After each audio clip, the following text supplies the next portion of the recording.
book. Hi, I'm Lucas Turnbloom. This is my book, Steve L. McEvil. It is the first in a trilogy, and it's about a little boy who wants to be the world's greatest superhero, but he's not very good at it.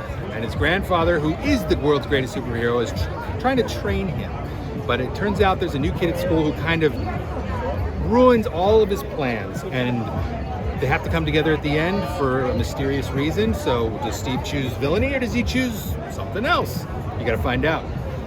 And where did the genesis of this idea come from? This came from a very hard day at work. I left my day job for my lunch break, and I went and I doodled, and I came up with the drawing for Steve. And then over the next couple of months, I just worked on the story, and then he looked very villainous, but very sweet at the same time. And that's where I got the idea that he could be a villain, or he could be something else. Maybe he's a good guy, we don't know. So that's what happened. It was a rough day at work. And what was the comic book that got you into comics? Oh wow. I am a student of the newspaper strip. Charles Schultz, Garfield, Calvin and Hobbes, The Far Side, Big Nate, huge Big Nate fan. And then the older I got, it was Batman, it was Norm Brayfogel's Batman in the late 80s, early 90s, Superman. I was a huge Superman fan.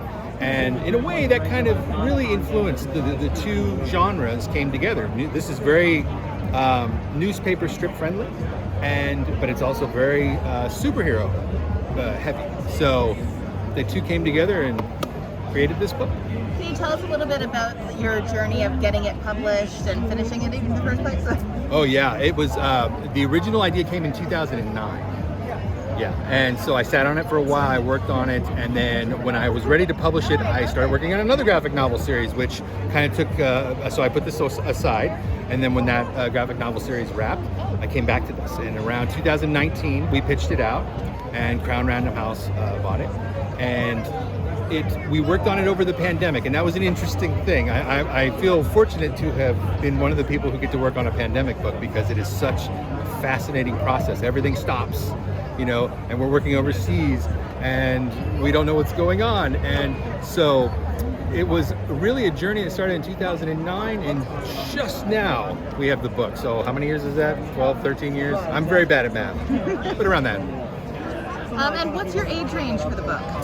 I'm saying it's between the ages of, it's all ages, but between the ages of 8 and 13.